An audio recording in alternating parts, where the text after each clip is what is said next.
High বন্ধুরা, আশা করি তোমরা সবাই খুব ভালো আছো। তো দেখো, এর আগের ভিডিওতে তোমাদের যে সরকারের বিভাগসমূহ অধ্যায় ছিল, সেই অধ্যায়ের শাসন বিভাগের কার্যাবলী এই অবধি আমরা করেছিলাম। তো আজকে আমরা মূলত তার পর থেকেই করব। তার আগে এই ছবিটা দেখে নিশ্চয়ই কিছু বুঝতে পারছো। এই ছবিটা আনার মূল কারণ হচ্ছে আজকের যে ভিডিও আছে, তোমার যেটা টপিক আছে, সেই টপিকটার সঙ্গে রিলেটেড। তো দেখো, এটা হচ্ছে আমাদের পার্লামেন্ট, বর্তমানের সংসদ। এটা হচ্ছে আমাদের বর্তমানের সংসদ। সংসদ বা পার্লামেন্ট কি, কিছুক্ষণ বাদেই বুঝে যাবে। আর এটা হচ্ছে আমাদের নতুন পার্লামেন্ট, যেটা তৈরি হবে 2025-26 মধ্যে। ওকে, তো চলো আজকের যে মূল টপিক, সেটা তোমাদের আইনসভা। তার আগে দেখো, এই আইনসভার মূলত আজকে আমরা আলোচনা করব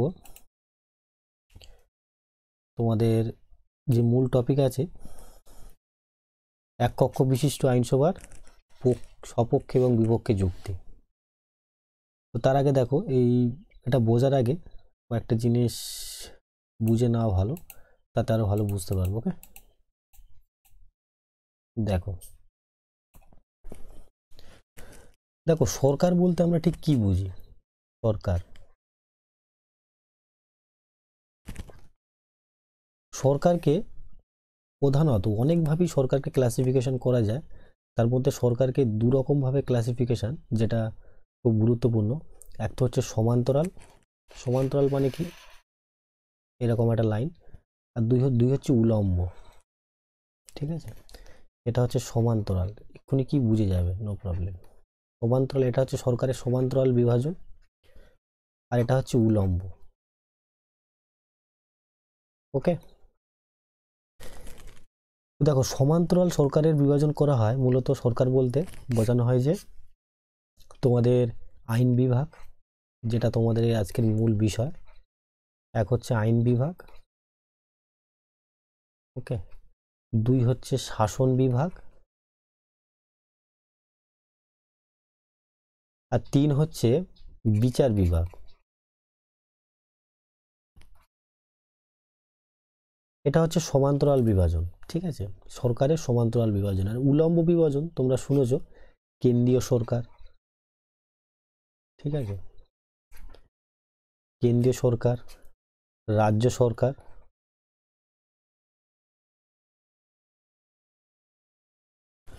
আর তোমাদের কেন্দ্রীয় সরকার, রাজ্য সরকার আর স্থানীয় সরকার। মূলত তোমাদের ওই মিউনিসিপ্যালিটি আর ওই পঞ্চায়েত, একে বলা হয় স্থানীয় সরকার। ওকে,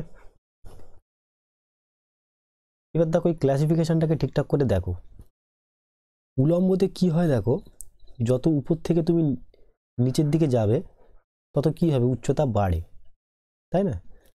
তো ঠিক এটাকে মানে উলম্বভাবে সরকারের বিভাজন করার পিছনেও এই লজিক আছে। ঠিক আছে, যত নিচ থেকে তুমি উপর দিকে যাবে, তত সরকারের ক্ষমতা বাড়বে। স্থানীয় সরকারের যে ক্ষমতা, তার থেকে অনেক বেশি ক্ষমতা রাজ্য সরকারের। আর রাজ্য সরকারের যে ক্ষমতা, তার থেকে অনেক বেশি ক্ষমতা কেন্দ্রীয় সরকারের। কিন্তু সমান্তরাল বিভাজনে এরকমটা হয় না, এরা একে অপরের পরিপূরক। ঠিক আছে, যেহেতু এরা সমান্তরাল, দেখো একটা সমান লাইনের উপর দাঁড়িয়ে আছে, তাই না? তুমি এটা বলতে পারবে না কার শক্তি বেশি, কার শক্তি কম। ঠিক আছে, সবাই কম বেশি সমান। তো এই জন্য একে সমান্তরালে রাখা হয়েছে। আর কেন্দ্রীয় সরকার, বুঝতে পারছো, উপর থেকে নিচে এলে, উপর থেকে যদি তুমি নিচে আসো, তাহলে কি হবে, ক্ষমতা কমতে থাকবে। কেন্দ্রীয় সরকারের বেশি, রাজ্য সরকারের তার থেকে কম, আর স্থানীয় সরকারের তার থেকে কম। তো এটা হচ্ছে সরকারের মূল শ্রেণীবিভাগ। এবার দেখো, আজকে আমাদের মূল বিষয় হচ্ছে আইন বিভাগ। ঠিক আছে, তোমাদের আমি বলে রাখি, কেন্দ্রীয় সরকার, রাজ্য সরকার, স্থানীয় সরকার। স্থানীয় সরকার তোমাদের সিলেবাসে আছে, ক্লাস 12-এর সবার লাস্ট চ্যাপ্টার অধ্যায়তে আছে। আর কেন্দ্রীয় সরকার আর রাজ্য সরকার তোমরা ক্লাস 11-এ পড়ে এসছো। যুক্তরাষ্ট্রীয় সরকার, ঠিক আছে, এক কেন্দ্রিক সরকার, এর বিভিন্ন রকমের সরকার আছে, সেগুলো তোমরা পড়ে এসছো। ক্লাস 12-এ মূলত তোমাদের মানে বিরাট বড় একটা পোর্শন আইন বিভাগ আছে, শাসন বিভাগ আছে, আর বিচার বিভাগ আছে। এই অধ্যায় তোমাদের যে সরকারের বিভাগ সমূহ, এখানে সবকটা অধ্যায়ের বেসিক আন্ডারস্ট্যান্ডিং দেওয়া আছে। প্রথমে তো আইন বিভাগ সম্পর্কে কিছু বলা হয়েছে, শাসন বিভাগ সম্পর্কে, বিচার বিভাগ সম্পর্কে। এর মধ্যে শাসন বিভাগের যে কী কাজবাজ আছে, যেটা তোমাদের পরীক্ষায় আসে শাসন বিভাগের কার্যাবলী, সেটা তোমাদেরকে আমি করিয়ে দিয়েছি এর আগের পার্টে। আজকে মূলত বেসিক আইন বিভাগের বেসিক সম্পর্কে জানবো, ঠিক আছে। তো দেখো আমি আইন বিভাগকেই নিচ্ছি, ঠিক আছে, সরকারের মধ্যে আইন বিভাগ, কারণ আজকে আমরা আইন বিভাগই পড়ব, আইন বিভাগ। ওকে, দেখো আইন বিভাগ বা একে আইন সভাও বলে তোমাদের বইয়ের ভাষায়, আইন সভা, ঠিক আছে। এবার দেখো এর কটা নাম, আইন বিভাগকে আইন বিভাগ তো বলি, আইন সভাও বলে। আর সহজ কথায় বলতে গেলে আইন বিভাগের মধ্যে পার্লামেন্ট বা সংসদ আছে, তো আমি এখানে লিখে দিচ্ছি সংসদ বাংলায়। ওকে, ইংলিশে বলা হয় পার্লামেন্ট। এখন এই পার্লামেন্ট জিনিসটা কি, একজন পলিটিক্যাল সায়েন্সের স্টুডেন্ট হিসাবে পার্লামেন্ট সম্পর্কে জানা তোমার খুব জরুরি। দেখো পার্লামেন্ট বলতে বা সংসদ বলতে মূলত তিনটে জিনিসকে বোঝায়, ঠিক আছে। প্রথম হচ্ছে লোকসভা, নিশ্চয়ই নাম শুনেছ লোকসভা, ঠিক আছে, প্রথম হচ্ছে লোকসভা। 2 নম্বর হচ্ছে রাজ্যসভা, আর 3 নম্বর হচ্ছে রাষ্ট্রপতি। মনে রাখবে রাষ্ট্রপতি কিন্তু আইন বিভাগের একটা অংশ। কিভাবে সেটা দেখো, দেখলেই বুঝতে পারবে। আইন বিভাগের নাম, ঠিক আছে, আইন বিভাগের নাম হওয়ার পিছনে কারণ কি, কেননা এই বিভাগের কাজ হচ্ছে আইন তৈরি করা। কিভাবে আইন তৈরি করা হয়, এর আগের পার্টে আমি বেশি কিছু বলেছিলাম, তো আজকে আবার বলে দিচ্ছি শোনো। যে কোনো আইন পাশ হওয়ার আগে তাকে বিল বলা হয়। কি বলা হয়? বিল, ঠিক আছে। ইদানিংকালে তোমাদের যে কৃষি বিল, সেটা নিয়ে খুবই হাঙ্গামা চলছে। যদি খবর টবর পড়ো বা টিভি দেখে থাকো তাহলে অবশ্যই জানবে। তো বিল, ঠিক আছে, এইগুলো এই যে আইনটা পাস হয়েছে সেটা মূলত সংসদ থেকে পাস হয়েছে। প্রথমে লোকসভা থেকে পাস হয়, রাজ্যসভা থেকে পাস হয়, তারপর রাষ্ট্রপতি সাইন হয়, ঠিক আছে। রাষ্ট্রপতি সাইন না করলে, সাইন না করা অবধি সেটা বিল থাকে, যখনই সাইন করে দেবে তখন সেটা আইন হয়ে যাবে। এবার দেখো আজকে যে তোমাদের যে এক কক্ষ বিশিষ্ট আইনসভার সপক্ষে এবং বিপক্ষে যুক্তি আছে, তার পিছনে কিন্তু এই লোকসভা রাজ্যসভাই মূলত দায়ী। কিরমভাবে? দেখো লোকসভায় প্রথম কথা হচ্ছে লোকসভাকে বলা হয় নিম্নকক্ষ। কি বলা হয়? নিম্নকক্ষ। আচ্ছা, রাজ্যসভাকে কি বলা হয়? উচ্চকক্ষ। কেন এরকমটা বলা হয়? তার পিছনে তো অনেক লজিক আছে, যখন সপক্ষে বিপক্ষে যুক্তি করবে তখন বুঝতে পারবে। এবার দেখো এর মধ্যে হচ্ছে লোকসভা। তোমরা জানো যে লোকসভায় যারা মানে সদস্য হয়, লোকসভার সদস্যকে এমপি বলা হয়, আর রাজ্যসভার সদস্যকে এমপি বলা হয়। কি বললাম, বোঝা গেছে?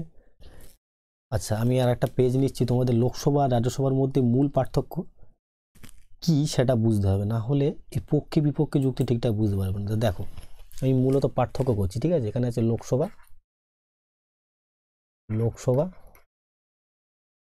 আর এদিকে লিখলাম রাজ্যসভা।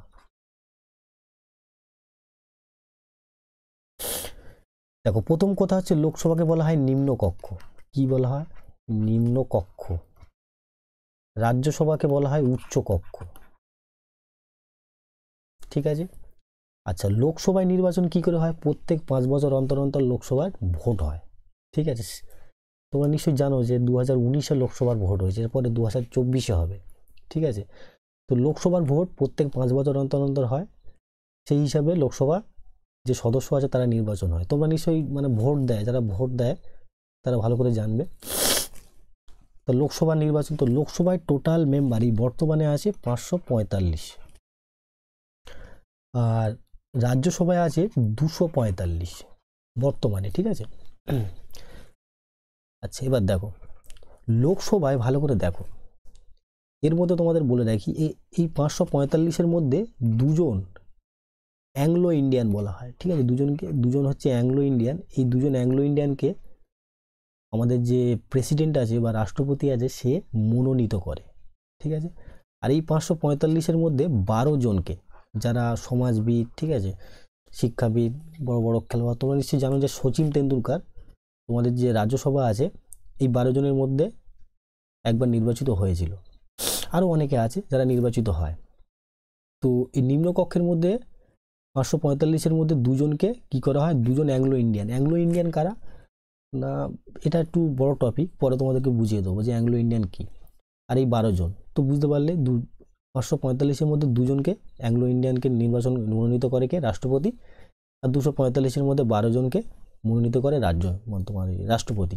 কোথায় না, রাজ্যসভায়। ওকে, দেখো লোকসভার যারা সদস্য তাদেরকেও এমপি বলা হয়, আর রাজ্যসভা সদস্যদেরকে এমপি বলা হয়। এমপির ফুল ফর্ম হচ্ছে মেম্বার অফ পার্লামেন্ট। পার্লামেন্ট মানে বুঝতে পেরেছে সংসদ। ওকে, এবার দেখো লোকসভা হচ্ছে অস্থায়ী কক্ষ। কি কক্ষ? অস্থায়ী। কেন অস্থায়ী কক্ষ এক্ষুনি দেখো বুঝিয়ে দিচ্ছি। আর রাজ্যসভা হচ্ছে স্থায়ী কক্ষ। কেন? এই পয়েন্টটা বুঝবে, এই পয়েন্টটা আমি লিখে নিই। এবার দেখো লোকসভায় ভোট হয় প্রত্যেক 5 বছর অন্তর। 5 বছর অন্তর কি হয়? ভোট হয়। আচ্ছা, রাজ্যসভায় ভোট হয় মনে রাখবে প্রত্যেক 2 বছর অন্তর। 2 বছর অন্তর কি হয় না, রাজ্যসভার ভোট হয়। আচ্ছা, এবার দেখো লোকসভার যারা সদস্য তাদের যে টার্ম বা তারা কতদিন থাকতে পারে, তারা হচ্ছে 5 বছর। 5 বছর হচ্ছে লোকসভার সদস্যদের, মানে একটা যে কোনো এমপি লোকসভায় যারা তাদের টোটাল টার্ম হচ্ছে 5 বছর। আর রাজ্যসভার 6 বছর। এগুলো কিন্তু সব তোমাদের শর্ট প্রশ্নের জন্য ইম্পর্টেন্ট, সব ঠিক আছে, শর্ট প্রশ্নের জন্য মোস্ট ইম্পর্টেন্ট। ঠিক আছে, নিম্নকক্ষ 545-এর মধ্যে দুজন অ্যাংলো ইন্ডিয়ানকে রাষ্ট্রপতি মনোনীত করে। এবার দেখো এটা বুঝতে হবে অস্থায়ী কেন আর এর স্থায়ী কেন। সিম্পল বিষয়, প্রত্যেক 5 বছর অন্তর অন্তর লোকসভা ভোট হয়। ধরো 2019-এ ভোট হয়েছে, 2000 পরে ভোট হবে ধরো 2024-এ। তো 2024-এ কী হবে, লোকসভা ভঙ্গ হয়ে যাবে। লোকসভা ভঙ্গ হয়ে যাবে মানে কি, লোকসভা যারা এমপি আছে তাদের আবার নতুন করে নির্বাচন হবে, আবার তারা লোকসভা নির্বাচিত হবে। মানে 5 বছর অন্তর আবার ভোট হবে। ভোট হওয়ার পর যারা জিতবে, সিম্পল বিষয়, তারা লোকসভায় যাবে। আচ্ছা, রাজ্যসভায় এরকমটা কিন্তু হয় না। ঠিক আছে, রাজ্যসভায় মনে রাখবে প্রত্যেক 2 বছর অন্তর অন্তর ভোট হয়। আর রাজ্যসভায় ধরো একটু কোথায় বলছি যে লোকসভায় 5 বছর 2024-এর সময় পুরোপুরি খালি হয়ে যাবে, কিন্তু লোকসভায় এরকমটা হবে না। মনে রাখবে লোকসভার টোটাল যে সদস্য আছে 245, তার 1/3 অংশ, এই যে ফ্র্যাকশন আছে মানে 3-এর 1 অংশ যে সদস্য আছে তারা প্রত্যেক বছর বের হয়, আবার তাদের ভোট হয়। এটা বড় কঠিন প্রসেস। ঠিক আছে, তোমাদের যখন আইন বিভাগ চ্যাপ্টারটা পড়াবো তখন খুব ভালো করে বুঝিয়ে দেবো। এখন বুঝে রাখো যে লোকসভার ভোট প্রত্যেক 2 বছর অন্তর অন্তর হয়। আচ্ছা, এবার দেখো ইম্পর্টেন্ট একটা জিনিস, লোকসভার যারা সদস্য না তাদেরকে তো কারা, তাদের প্রত্যক্ষ নির্বাচন হয়। প্রত্যক্ষ নির্বাচন মানে কি, দেখো আমরা আমাদের এমপিকে লোকসভা ভোটে নির্বাচন করি, তোমাদের যে যার এলাকার যারা এমপি আছে তাদেরকে তোমরা নির্বাচন করো, কিন্তু আজও পর্যন্ত এটা শোনোনি যে রাজ্যসভার ভোট হচ্ছে না কোনো এমপিকে গিয়ে তুমি নির্বাচন করবে, এরকমটা হয় না। তা রাজ্যসভা এমপিরা কিভাবে নির্বাচিত হয়? রাজ্যসভার এমপিরা এমএলএর দ্বারা নির্বাচিত হয়। এমএলএ কারা? রাজ্য বিধানসভার যারা সদস্য তাদেরকে এমএলএ বলা হয়। এই বিষয়গুলো একটু ক্রিটিক্যাল বিষয়, যদি বুঝতে অসুবিধা হয় তো কোনো প্রবলেম নেই, অধ্যায় যত পড়তে থাকবে তত বুঝে যাবে এমএলএ এমপির মধ্যে কী তফাৎ, আমি তোমাদের বলে দেবো। ঠিক আছে, তো এমএলএ কারা, তো আমি সিম্পল বিষয় মনে রাখবে, যারা বিধানসভা ভোট হয় না রাজ্যে, প্রত্যেক রাজ্যে বিধানসভা ভোট হয়। সিম্পল বিষয় বলে যাচ্ছি শোনো, লোকসভা ভোট সারা দেশ জুড়ে হয়, কিন্তু বিধানসভা ভোট শুধু রাজ্যে হয়। যেমন পশ্চিমবঙ্গের বিধানসভা আছে, ঠিক আছে, তো পশ্চিমবঙ্গের বিধানসভার যারা সদস্য তাদেরকে বলা হয় এমএলএ। ঠিক আছে, আর যারা লোকসভা এবং রাজ্যসভার সদস্য তাদেরকে বলা হয় এমপি। ঠিক আছে, তো এই রাজ্যসভার যারা এমপি না তাদেরকে নির্বাচন করে কে, এই বিধানসভার তোমাদের যে এমএলএ আছে তারা। ঠিক আছে, কি তাহলে ভালো করে দেখো কেন প্রত্যক্ষ, এখানে আমরা ডাইরেক্ট নির্বাচন করছি কিন্তু এখানে করছি না। এখানে কি করছি না, আমরা বিধানসভা ভোট হয়, বিধানসভা ভোটে আমরা এমএলএ নির্বাচন করি, আর সেই এমএলএ কাকে, সেই এমএলএ রাজ্যসভার এমপিকে নির্বাচন করছে। তো ওই জন্য এটা একটা প্রত্যক্ষ নয়, পরোক্ষ নির্বাচন হচ্ছে। ঠিক আছে, তো আশা করি বুঝতে পেরেছো যে কী ব্যাপার। এবার দেখো কয়েকটা পিকচার দেখায়, তাহলে আরও ক্লিয়ার হয়ে যাবে তোমাদের কনসেপ্টটা। দেখো এটা হচ্ছে ভারতের ম্যাপ। ঠিক আছে, এটা হচ্ছে তোমাদের ভারতের প্রধানত ম্যাপ। 1 মিনিট।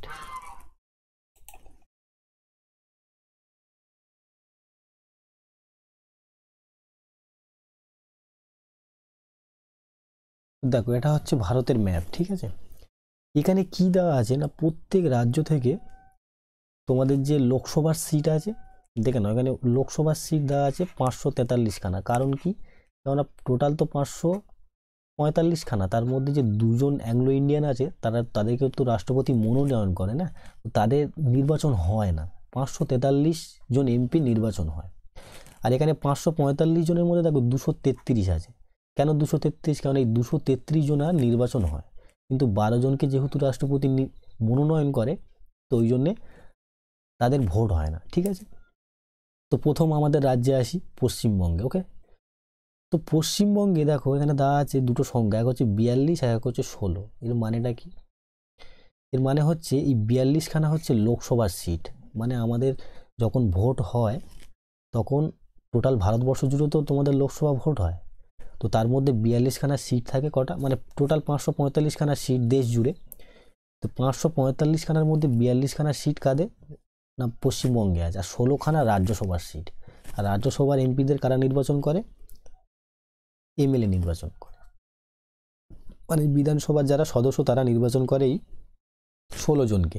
আর এই যে 42 জন আছে, 42খানা সিট আছে, এই যে লোকসভার সিট আছে, এটা মানে এটা আমরা লোকসভা ভোটে জনগণ প্রত্যক্ষভাবে নির্বাচন করে।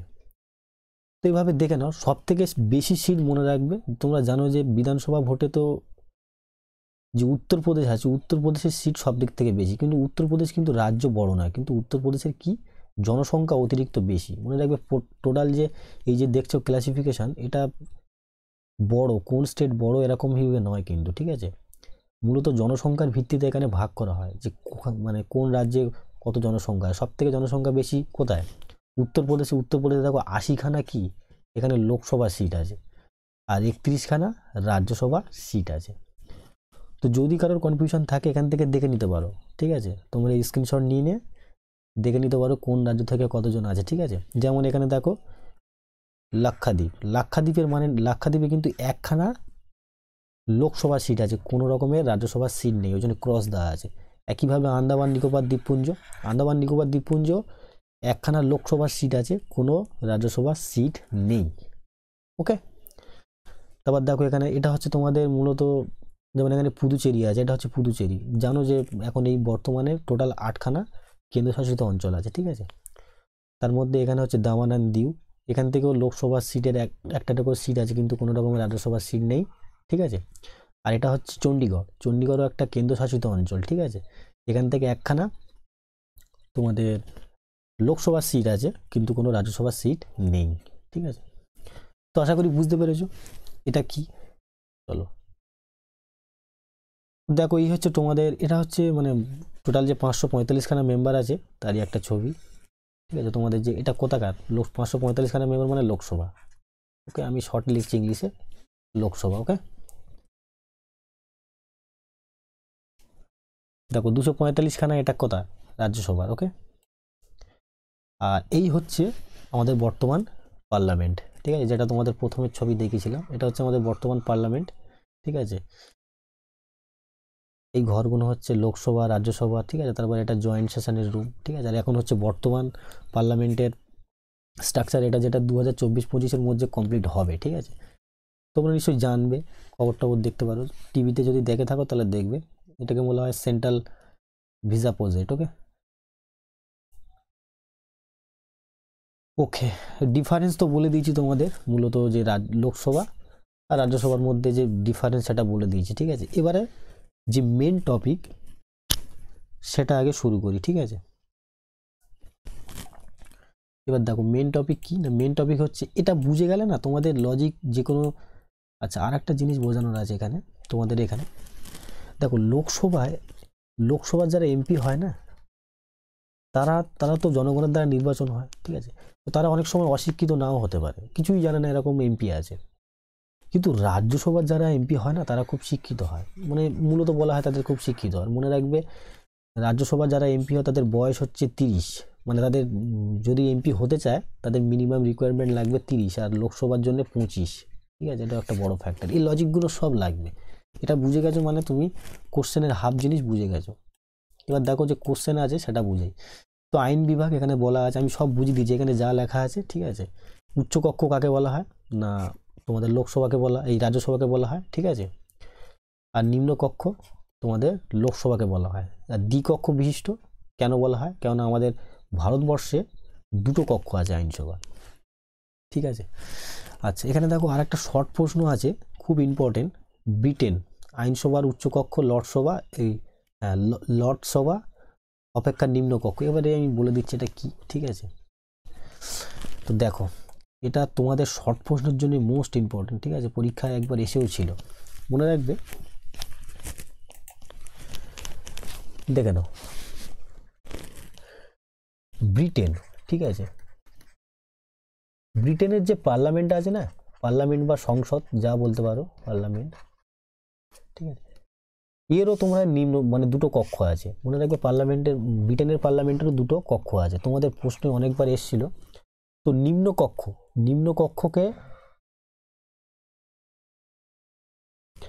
নিম্নকক্ষকে বলা হয় তোমাদের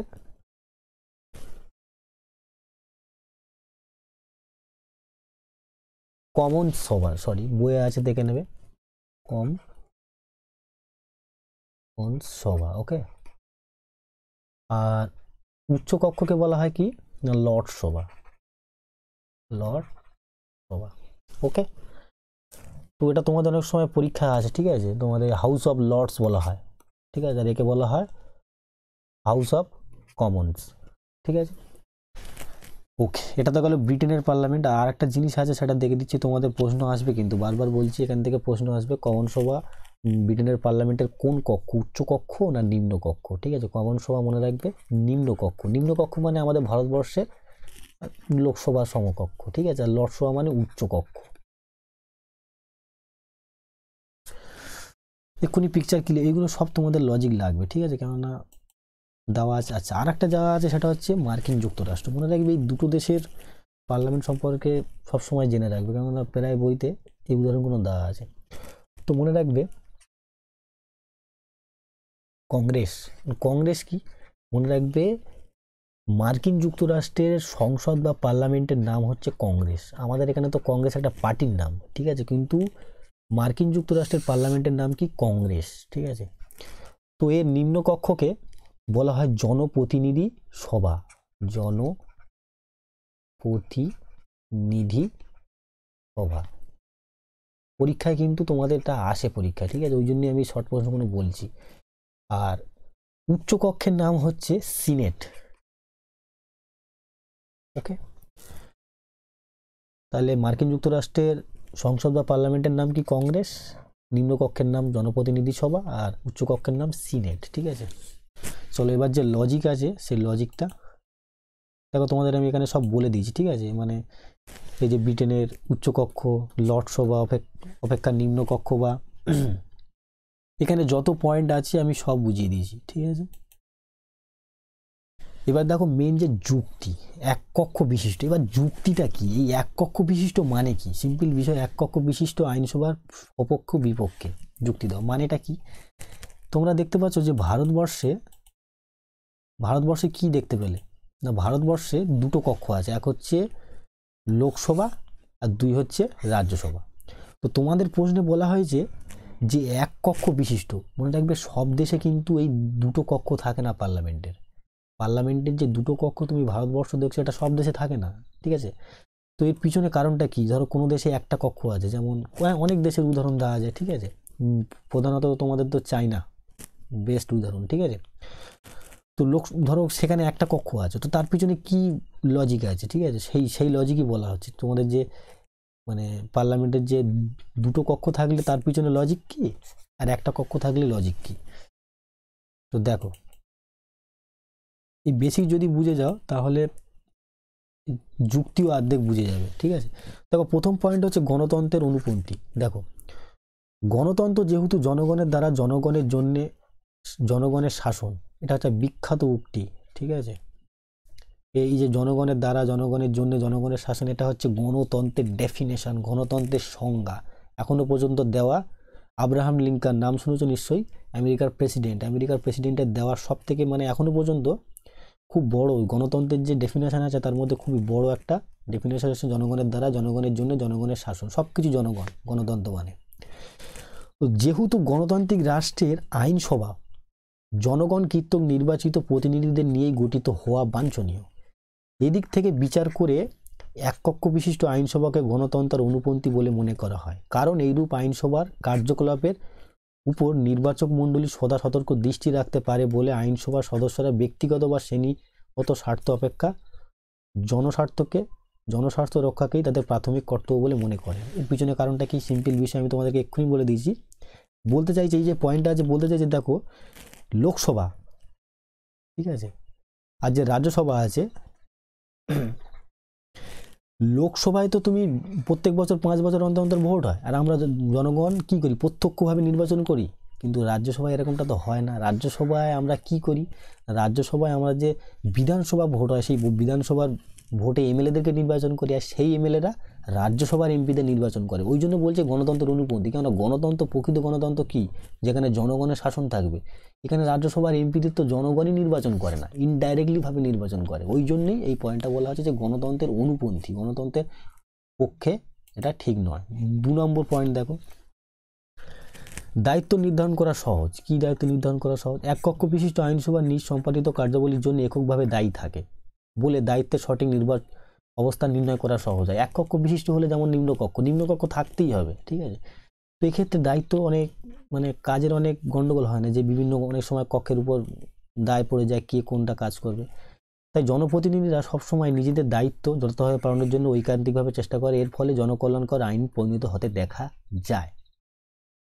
তারপর দেখো দ্রুত সিদ্ধান্ত গ্রহণ সম্ভব। এটা বলে লাভ নেই, এটা যদি তোমরা ঠিকঠাক বুঝে থাকো তাহলে বুঝে গেছো সব জিনিস। কেন দ্রুত সিদ্ধান্ত গ্রহণ সম্ভব? সিম্পল বিষয়, ধরো একটা আইন পাস করতে চাইছে কিংবা কোনো সিদ্ধান্ত নিতে চাইছে, সেই ক্ষেত্রে তোমার লোকসভার সঙ্গে আলোচনা করতে হবে, ওদিকে রাজ্যসভার সঙ্গেও আলোচনা করতে হবে, তাই না? লোকসভা, রাজ্যসভা, ভারতবর্ষ দেখবে যে কোনো সিদ্ধান্ত না অনেক দেরিতে হয়। তার প্রধান কারণ হচ্ছে দুই কক্ষের জন্য সিদ্ধান্ত নেওয়া খুব দেরি হয়। তো লোকসভায় পার্লামেন্ট আলোচনা হবে, রাজ্যসভায় আলোচনা হবে, তারপরে সেই জিনিসটা সিদ্ধান্ত নেওয়া হবে। তো এক্ষেত্রে ধরো কোনো চাইনা হঠাৎ করে ভারতবর্ষে অ্যাটাক করেছে, সেই ক্ষেত্রে তুমি কি আলোচনা করবে? সঙ্গে সঙ্গে একটা কোনো সিদ্ধান্ত নেওয়া দরকার। তো সেই ক্ষেত্রে অনেক দেরি হয়। তো ওই জন্যই বলছি দ্রুত সিদ্ধান্ত গ্রহণ সম্ভব যদি এক কক্ষ বিশিষ্ট আইনসভা থাকে। তো দেখো অপচয়মূলক নয়, দেখো এক কক্ষ বিশিষ্ট আইনসভা অপচয়মূলক নয়, কারণ এই কক্ষে কেবল নির্বাচিত প্রতিনিধিদের নিয়ে গঠিত। আগেই বলেছি লোকসভায় যারা আছে তাদেরকে লোকসভা ভোটের দ্বারা নির্বাচন করা হয়। পয়েন্ট একবার ধরে ফেললে এই পয়েন্টগুলো ইজি হয়ে যাবে। কিন্তু আইনসভার 2টি কক্ষ থাকলে সাধারণত নিম্ন কক্ষের সংখ্যাগরিষ্ঠ দল বা মোর্চার নেতা, সংখ্যাগরিষ্ঠ দল মানে কি, সিম্পল বিষয়, যে পার্টি ভোটে জেতে তাকে বলা হয় সংখ্যাগরিষ্ঠ দল বা মোর্চা নেতা নেত্রীরা উচ্চকক্ষে মনোনীত হন। এক্ষেত্রে ইনফ্লুয়েন্স থাকে, ঠিক আছে। লোকসভায় ধরো বিজেপি, ঠিক আছে, পুরোপুরি ফুল মেজরিটি আছে, ঠিক আছে। কিভাবে মেজরিটি থাকে পরে বলবো। তো সেক্ষেত্রে বিজেপি কী করবে, রাজ্যসভাকে নিয়ন্ত্রণ করবে। তো সেক্ষেত্রে তুমি ভালো করে দেখো রাজ্যসভার দরকার কি, রাজ্যসভায় দরকার যাতে লোকসভা অত্যাচারী না হয়, স্বৈরাচারী না হয়, যে লোকসভা নিজের মন মতো কার্য না করে, সেক্ষেত্রে রাজ্যসভাকে রাখা হয়, 2টো কক্ষ রাখতে হয়। এবার ধরো লোকসভায় বিজেপি আছে, এবার এই বিজেপি যদি রাজ্যসভায় ইনফ্লুয়েন্স হয়ে যায়, ঠিক আছে, রাজ্যসভায় দেখা যাচ্ছে যে বিজেপিরই এমপি আছে, কিভাবে থাকে এটা অনেক বড় প্রসেস। তো সেক্ষেত্রে কী বলো, সেক্ষেত্রে তোমার এখানে যে রাজ্যসভা থাকার মানেটা কি? কেননা বিজেপি যা সিদ্ধান্ত নেবে লোকসভায় চলবে, সেটা রাজ্যসভায় তো চলেই যাবে। তো সেটাই বলছে। ফলে তারা জনপ্রতিনিধি কক্ষ অর্থাৎ নিম্ন কক্ষে গৃহীত সিদ্ধান্তের সম্বন্ধে বিরোধিতা করে না। কী জন্য করবে?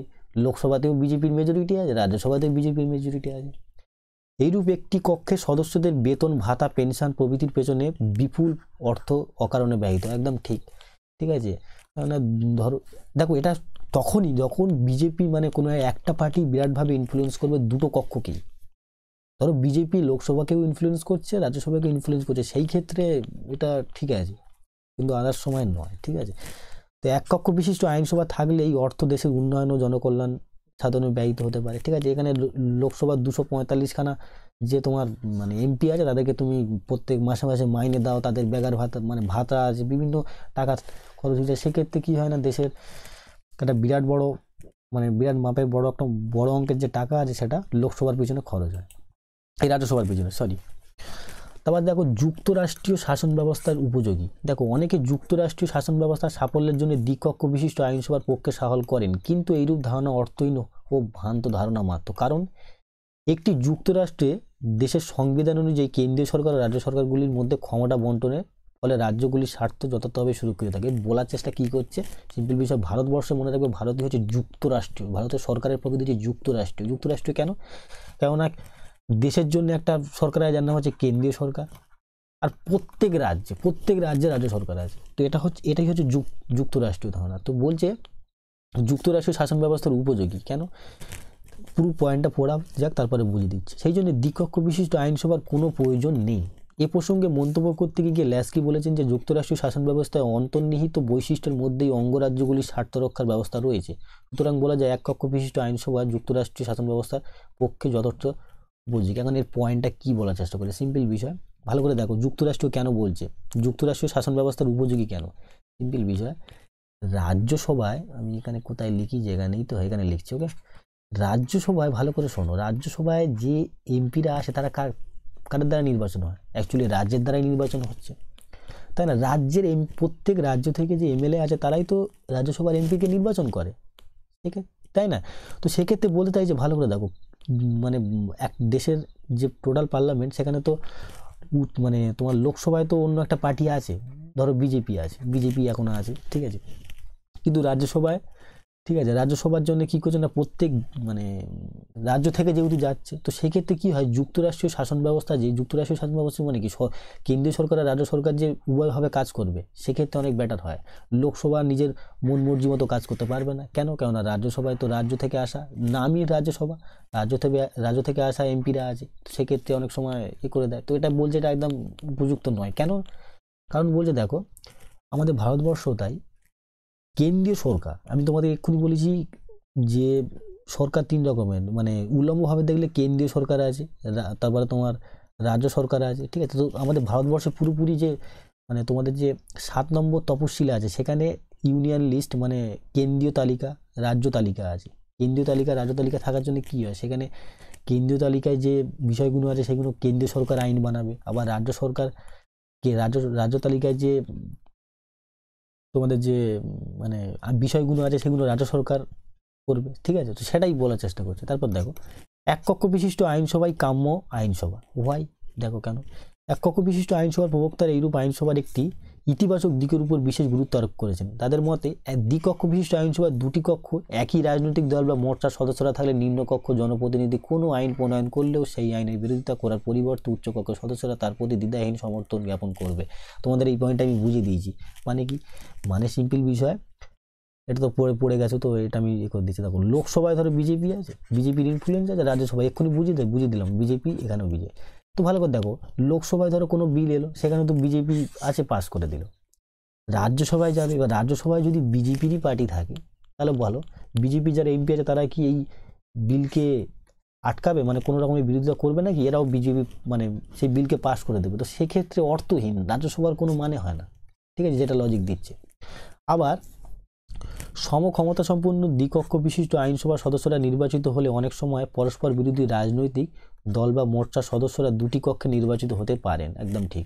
এর ফলে উভয় কক্ষের মধ্যে তীব্র মতবিরোধের ফলে কাম্য আইন প্রণয়নের ক্ষেত্রে অচলাবস্থা দেখা দেওয়ার সমূহ সম্ভাবনা থাকে। তোমাদের আমি রিসেন্ট এক্সাম্পল দিচ্ছি। যদি তোমরা টিভি দেখে থাকো এই মুহূর্তে, না 3টে যে কৃষি বিল এসছে না, 3টে কৃষি বিল, যখন আমি এই ভিডিওটা আপলোড করছি তখনকার কথা বলছি, ঠিক আছে। 3টে কৃষি বিল এসছে, এই 3টে কৃষি বিলের প্রতি মানে বিরাটভাবে মানে ইম্প্যাক্ট তো করে দিয়েছে, কিন্তু মানে লাগু হয়ে গেছে। তো আন্দোলন তো হচ্ছে, কিন্তু যখন পাস হয় না, তখন একটা ইন্টারেস্টিং ঘটনা ঘটেছিল। লোকসভা থেকে কিন্তু ইজিলি পাস হয়ে গেছিলো, ঠিক আছে। কিন্তু লোকসভায় পাস হবে, কেন? লোকসভায় ভালো করে দেখো, লোকসভায় তোমাদের যে মানে দল আছে, মানে বিজেপি আছে, সে তো পাস করে দেবে। সেখানে মনে রাখবে লোকসভায় বিজেপির ফুল মেজরিটি আছে, কিন্তু রাজ্যসভায় নেই বললে নয়, কিন্তু কিছু মেজরিটি কম থাকে, ঠিক আছে। সেক্ষেত্রে রাজ্যসভায় অনেক মানে গন্ডগোল হয়েছিল, তোমরা যদি দেখে থাকো তাহলে বুঝবে। তো সেটাই বলার চেষ্টা করছি। তো ভালো করে দেখো, এবার ধরো এখানে বিজেপি নেই, ধরো আমি কংগ্রেস আছে, এবার তো বিরাট বড় গন্ডগোল বেড়ে যাবে, ঠিক আছে। মানে দুটো বিল তো তোমার দুটো কক্ষ থেকেই পাস হতে হবে, ঠিক আছে। বিল দুটো কক্ষ থেকে পাস হলে রাষ্ট্রপতি সই হলে তারপরে সে আইন হবে, তার আগে হবে না। লোকসভা থেকে পাস হয়ে গেছে, রাজ্যসভা থেকে কিছুতেই পাস হচ্ছে না। কেন? কেননা রাজ্যসভায় কংগ্রেসের মেজরিটি আছে। তো সেই ক্ষেত্রে ভালো করে শোনো, সেক্ষেত্রে তো মানে মানে একটা ল পাস হওয়া তো বিরাট বড় একটা গন্ডগোলের বিষয়। ওই জন্য বলছে দেখো, তীব্র মতবিরোধের ফলে, কেন যখন এরকম সিচুয়েশন হবে, কাম্য আইন প্রণয়নের ক্ষেত্রে অচলাবস্থা দেখা দেওয়ার সম্ভাবনা থাকে, এরকমটা হয়। এইরূপ হলে জনস্বার্থ উপেক্ষিত হয়। এক্স্যাক্টলি, ঠিক আছে। ধরো একটা আইন পাস হওয়া দরকার, এবারে বিজেপির ফায়দা তুলছে, এদিকে কংগ্রেসের ফায়দা তুলছে। তাই আবেশিয়ে মন্তব্য করেছেন, দ্বিতীয় কক্ষ যদি প্রথম কক্ষের সঙ্গে একমত হয় তবেই তা অনাবশ্যক, ঠিক আছে। আচ্ছা, যদি ভিন্ন মত পোষণ করে তবে তা ক্ষতিকারক। মানে কত বড়, মানে পয়েন্টটা ভালো করে বোঝার চেষ্টা করো। কেন বলছে দ্বিতীয় কক্ষ যদি প্রথম কক্ষের সঙ্গে একমত হয় তবে তা অনাবশ্যক? কেন? সিম্পল বিষয়। ধরো তখন কখন হবে? যখন একমত হবে তখন, মানে তখন বুঝে নিতে হবে যে লোকসভাতেও বিজেপির মেজরিটি আছে আর রাজ্যসভাতেও বিজেপির মেজরিটি আছে, তো যে কোনো আইন পাস করা কোনো ব্যাপার নয়। আবার দেখো এখানে একটা দারুণ পয়েন্ট বলেছে, কি বলেছে না, আর যদি ভিন্ন মত পোষণ করে, ভিন্ন মত মানে কি, সিম্পল বিষয়, ভিন্ন মত তখনই পোষণ করবে যখন দুটো লোকসভা এবং রাজ্যসভায় আলাদা আলাদা পার্টি মেজরিটি থাকবে ফেল, তবে তা ক্ষতিকারক। কেন? কেননা তখন বিল পাস হওয়ায় দায় হয়ে যাবে, তাই না? এইসব দিক থেকে বিচার করে এক কক্ষ বিশিষ্ট আইনসভাকে কাম্য আইনসভা বলে চিহ্নিত করা যেতে পারে। কেননা বিল এলো, আলাপ আলোচনা হলো, খুব তাড়াতাড়ি পাস হয়ে গেল। এটা গেল 5 নম্বর পয়েন্ট। চলো এর পরের দেখি। ওকে, জ্ঞানীগুণীদের স্থান লাভ কি বলছে দেখো। আচ্ছা, হ্যাঁ ঠিকঠাক পয়েন্ট তো দিচ্ছে, একটু দেখে নি, দাঁড়াও 1 মিনিট। ওকে, বিপক্ষে যুক্তি দেখো। জ্ঞানীগুণীদের স্থান লাভ, গণতন্ত্র দলীয় শাসন হওয়ায় ফলে প্রতিটি দল বা মোর্চ নিজের দলের মধ্যে জ্ঞানীগুণী ব্যক্তিদের নির্বাচন প্রার্থী বা পদে মনোনয়ন দেয়।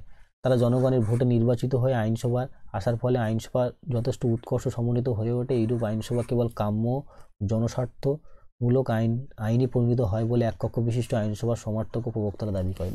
এটা ঠিকঠাক পয়েন্ট নয়, ঠিক আছে। কেননা তোমরা জানো যে ভারতবর্ষের ক্ষেত্রে অর্ধেক এমপি না, ধরো কৃষি বিল পাস হয়েছে, ওকে কৃষি বিল বোঝাতে বলো পারবে না, যেটা সত্যি সেটা, ঠিক আছে। কেননা ল সম্বন্ধে কিছুই জানে না। একটা ধরো বিল এসছে, ধরো বিজেপির কোনো পার্টি আছে, এমপি আছে, বিলকে সমর্থন করার দরকার করে এসে বিল সম্পর্কে জিজ্ঞেস করবে, ঠিকঠাক করে পারবে না। তো সেটা মানে এটা উল্টো পয়েন্ট বলার চেষ্টা করছে যে জ্ঞানীগুণীদের স্থান লাভ হতে পারে, কিন্তু নাও হতে পারে, কিন্তু ভারতবর্ষের ক্ষেত্রে বেশিরভাগ ক্ষেত্রে না। বলছে যে লোকসভা এক কক্ষ বিশিষ্ট তাহলে জ্ঞানীগুণীদের স্থান লাভ হবে, কিন্তু এরকমটা ভারতবর্ষ তো অন্তত হয় না, খুব কম হয়। আমি বলছি না যে হয় না, শিক্ষিত নেই, প্রচুর শিক্ষিত আছে, কিন্তু ভারতবর্ষে এতে বেশিরভাগ এমপি এরকম অবস্থা। তারপর দেখো সুচিন্তিত আইন প্রণয়ন, কেন? এবার আমি একটু তাড়াহুড়ো করে পড়াচ্ছি দেখো। কেননা যদি তোমরা এরকম ডিটেলে পড়তে চাও তাহলে আমাকে কমেন্ট বক্সে জানাবে যে স্যার আপনি ডিটেলে পড়ান, তাহলে আমি অনেক ডিটেলে পড়াবো, নো প্রবলেম। প্রত্যেকটা পয়েন্টকে একদম ভিতর থেকে, মানে যে ডিপ রুট আছে সেটাকে বুঝিয়ে দেবো, কিন্তু এক্ষেত্রে অনেক সময় যাবে, ঠিক আছে। এছাড়া কোনো প্রবলেম নয়। তো যদি তোমরা বলো যে হ্যাঁ, এই অবধি ভিডিও কেউ দেখে যদি বলো যে হ্যাঁ স্যার আপনি একটু ডিটেলে বুঝান, তাহলে আমি নো প্রবলেম ডিটেলে বুঝাবো, আর না হলে আমি শর্টকাট বলে দেবো। দেখে নাও, এক কক্ষ বিশিষ্ট আইনসভা সুচিন্তিত আইন প্রণয়ন সম্ভব নয় বলে অনেকে মনে করেন, কিন্তু এইরূপ ধারণা সত্য নয়। কারণ এক কক্ষ বিশিষ্ট আইনসভায় যে কোনো বিলকে আইনে রূপান্তরিত হতে হলে কয়েকটি পর্যায় অতিক্রম করতে হয়। প্রতিটি পর্যায়ে বিলকে পুঙ্খানুপুঙ্খভাবে বিবেচনা করা হয়ে থাকে।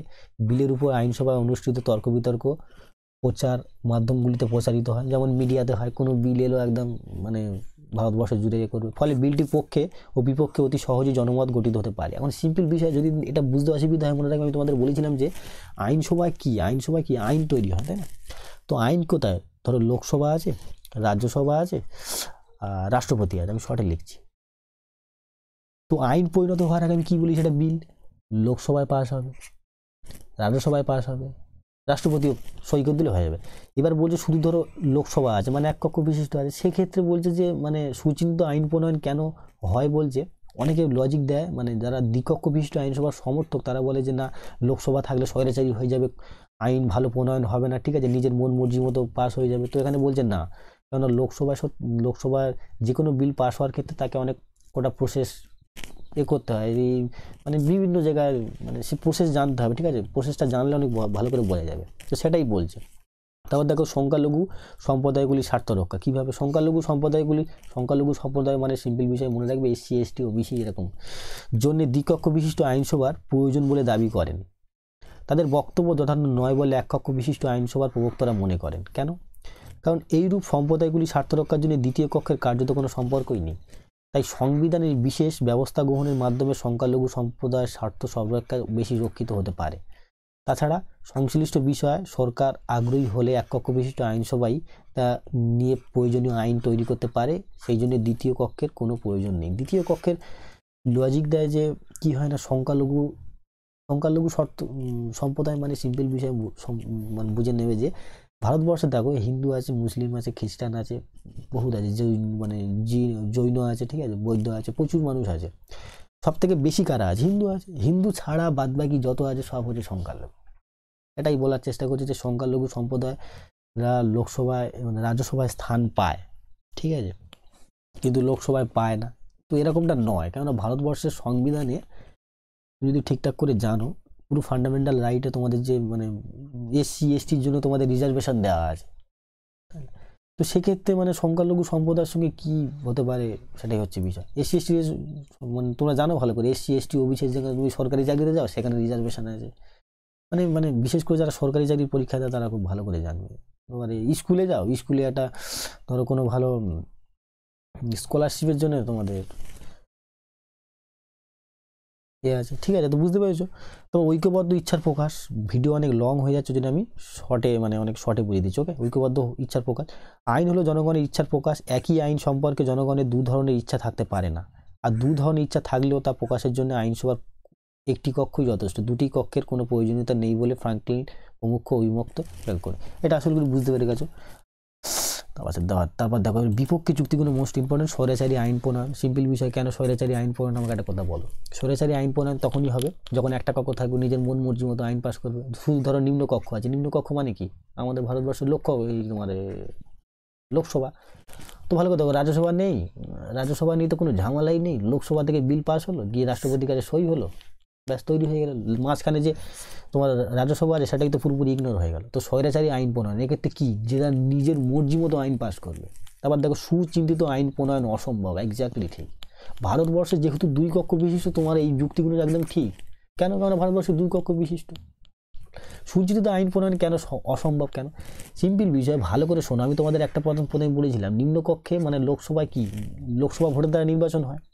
তো এক্ষেত্রে তুমি মানে সে পড়াশোনা ঠিকঠাক করে জানে না, কিন্তু আমি তোমাদের বলেছিলাম উচ্চকক্ষে যারা আছে না তারা বেশিরভাগ শিক্ষিত। তো তারা মানে একটা যখন বিল আসে তখন তাকে স্ক্রুটিনিটি ভালো করে মানে যাচাই করতে পারে যে বিলটা সম্পর্কে কি। সেক্ষেত্রে আইন প্রণয়ন অনেক বেটার হয়, একদম বেটার হয়, ঠিক আছে। যেহেতু তোমাদের রাজ্যসভায় শিক্ষিত মানুষের পরিমাণ অনেক বেশি। তারপর দেখো পরিবর্তনশীল জনমতের সঙ্গে সামঞ্জস্যহীনতা। কী বলছে, গণতন্ত্র জনমত কখনোই নিশ্চল স্থানুর মতো দাঁড়িয়ে থাকে না, প্রকৃতিগতভাবে তা প্রতিনিয়ত পরিবর্তনশীল। কিন্তু এক কক্ষ বিশিষ্ট আইনসভার সদস্যরা একই সময় নির্বাচিত হন এবং তাদের কার্যকালের মেয়াদ সাধারণত 4 থেকে 5 বছর হয়ে থাকে। 4 বছর কোথায় হয়ে থাকে আমাকে বলবে। কোন দেশে মানে একটা ফেমাস দেশ আছে, ঠিক আছে, যেখানকার যে মানে এমপি ফেমপি মানে ভারতবর্ষের মতো মনে রাখবে প্রেসিডেন্ট, ধরো আচ্ছা আমি বলে দিচ্ছি, আমেরিকান প্রেসিডেন্টের কার্যকাল 4 বছর। ভারতবর্ষে কিন্তু ধরো ওই প্রধানমন্ত্রী 5 বছর, সেটাই বলে দিলাম। আচ্ছা, ফলে নির্বাচনোত্তর সময়কালে পরবর্তী জনমতের কোনোরূপ প্রতিফলন এইরূপ আইনসভায় প্রত্যক্ষ করা যায় না। তাই দ্বিকক্ষ বিশিষ্ট আইনসভার প্রবক্তারা পরিবর্তনশীল জনমতের সঙ্গে সামঞ্জস্য রক্ষার জন্য আইনসভার দ্বিতীয় কক্ষ প্রবর্তনের পক্ষ সওয়াল দেয়। ওকে, তারপরে দেখো যদি ডিটেলে বোঝাতে বলো তাহলে খুব ডিটেলে বোঝাবো, আর না হলে আর যদি খুব বড় হয়ে যায় সেটাও বলবে যে স্যার আপনি অনেক ভিডিও লং করে ফেলছেন। আবার বলবে সংখ্যালঘুদের স্বার্থের পরিপন্থী। এক কক্ষ বিশিষ্ট আইনসভা প্রত্যক্ষ নির্বাচন ভিত্তিক হওয়ার ফলে সংখ্যালঘু সম্প্রদায়গুলি অধিকাংশ ক্ষেত্রেই আইনসভার প্রতিনিধি প্রেরণ করতে ব্যর্থ হয়। ভালো করে শোনো, এক কক্ষ বিশিষ্ট আইনসভা প্রত্যক্ষ নির্বাচন ভিত্তিক হওয়ার ফলে সংখ্যালঘু সম্প্রদায়গুলি অধিকাংশ ক্ষেত্রেই আইনসভায় প্রতিনিধি প্রেরণ করতে ব্যর্থ হয়। বলা বাহুল্য, আইনসভায় তাদের প্রতিনিধি না থাকায় তাদের স্বার্থ উপেক্ষিত হতে থাকে, ফলে গণতন্ত্র বাক সর্বস্ব তত্ত্বকতায় রূপান্তরিত হয় বলে সমালোচকরা মনে করেন। রাজ্যসভায় যারা সিম্পল বিষয়, রাজ্যসভা বা রাজ্যসভায় যারা এমপি আছে তারা প্রত্যেক রাজ্য থেকে আসে, তাই না, প্রত্যেক রাজ্য থেকে আসে। তো সেটাই বলছে যে এক কক্ষ বিশিষ্ট আইনসভায় প্রত্যক্ষ নির্বাচন ভিত্তিক হওয়ার ফলে সংখ্যালঘু সম্প্রদায়গুলি, ভালো করে শোনো, ইদানিং কালে এরকমটা হয় না, ঠিক আছে। তোমরা জানো যে মানে কয়েকটা কনস্টিটিউয়েন্সি মানে কি, মানে যে অঞ্চলে ভোট হয়, একটা অঞ্চল থাকে, ঠিক আছে, তার যে মানে এরিয়া থাকে, এটাকে কনস্টিটিউয়েন্সি বলে। তো এই কনস্টিটিউয়েন্সিতে কিছু কিছু কনস্টিটিউট রিজার্ভ কনস্টিটিউট থাকে। রিজার্ভ কনস্টিটিউট মানে সেখানে এসসিরই কোনো ক্যান্ডিডেট দাঁড়াতে পারবে, কোনো জেনারেল ক্যান্ডিডেট দাঁড়াতে পারবে না। আবার কোথাও এসটি আছে, সেখানে এসটির কোনো মানুষই সেখানে ভোটে দাঁড়াতে পারবে, আদার্স কেউ দাঁড়াতে পারবে না। তো জানি না এটা কেন বলেছে, ঠিক আছে। এসসি এসটি যেহেতু মানে এরকম লোকসভা ভোটের জন্য ক্যান্ডিডেট আছে, ঠিক আছে, লোকসভা ভোট যখন হয় তখন অনেক সিট রিজার্ভ থাকে এসসিদের জন্য, এসটিদের জন্য। তারপরেও কেন এই পয়েন্টে দিয়েছে সংখ্যালঘুদের স্বার্থর পরিপন্থী, ঠিক আছে। ফলে গণতন্ত্র বাক সর্বস্ব তত্ত্বকথায় পরিণত। তো বলছে রাজ্যসভায় কি হয়, এই যে এসসি এসটি ওবিসি, ঠিক আছে, মানে যারা মানে সংখ্যালঘু সম্প্রদায়, তাদের যদি রাজ্য সরকার মনে করে, রাজ্যসভা থেকে কিন্তু রাজ্যসভার সদস্যরা নির্বাচিত হয়, তো তারা যদি কোনো এসসি এসটির মানুষকে কি করে সেখানে পাঠিয়ে দেয়, তাতে অনেক বেটার হবে। আচ্ছা, রাজ্যসভার সদস্য হতে গেলে কি করতে হবে? সিম্পল বিষয়, রাজ্যের যে মুখ্যমন্ত্রী আছে তার সঙ্গে ভালো মানে লিঙ্ক থাকতে হবে, তোমাকে সে রাজ্যসভার এমপি বানিয়ে দেবে। তারপর দেখো আইনসভার উৎকর্ষহীনতা। আইনসভায় আচ্ছা, জ্ঞানী গুণী অভিজ্ঞ ব্যক্তিরা যত বেশি থাকবেন আইনসভার উৎকর্ষ ততই বৃদ্ধি পাবে, একদম ঠিক। কিন্তু এক কক্ষ বিশিষ্ট আইনসভার নির্বাচন প্রত্যক্ষভাবে অনুষ্ঠিত হয় অনেক সময়, এইটা হয় না। আমি পয়েন্টটা লিখিনি, মনে রাখবে। লোকসভায় কি হয়, লোকসভায় তো মানে যে ভোটে দাঁড়ালো কোনো একটা গুন্ডা, মানে সে কি বলবো ক্রিমিনাল, সেই ভোটে দাঁড়িয়ে গেছে, সে ভোটে জিতে গেছে, সে পড়াশোনা সম্পর্কে একটা আইন সম্পর্কে কি জানবে। তো রাজ্যসভায় তো এরকমটা হয় না, না। রাজ্যসভায় তো শিক্ষিত মানুষরা থাকে, তারা তো বুঝবে। এখন কেন রাজ্যসভায় শিক্ষিত মানুষ থাকে সেটা পরে বলবো। তো আজকের ভিডিও এই অবধি। এরপরে তোমাদের দ্বিকক্ষ বিশিষ্ট আইনসভার পক্ষে এবং বিপক্ষে যুক্তির যে সেকেন্ড পার্ট আছে সেটা আপলোড করবো। যদি ভালো লাগে তাহলে অবশ্যই বলবে যে স্যার আপনি ভিডিও লং করুন, ভালো করে বুঝান, তাহলে বুঝাবো। আর না হলে যদি বলে ভিডিও বড় হয়ে গেছে তাও আমি শর্ট করে দেবো, নো প্রবলেম। তো আজকে এই অবধি। যদি ভিডিও ভালো লাগে থাকে তাহলে অবশ্যই চ্যানেলকে সাবস্ক্রাইব করে দিও, পাশে থাকা বেল আইকনকে প্রেস করে দিও। আর অবশ্যই যদি সত্যি ভালো লাগে তাহলে একটা লাইকও করে দিও। আর কমেন্ট বক্সে অবশ্যই জানিও যদি কোনো প্রবলেম হয়ে থাকে তো। ওকে।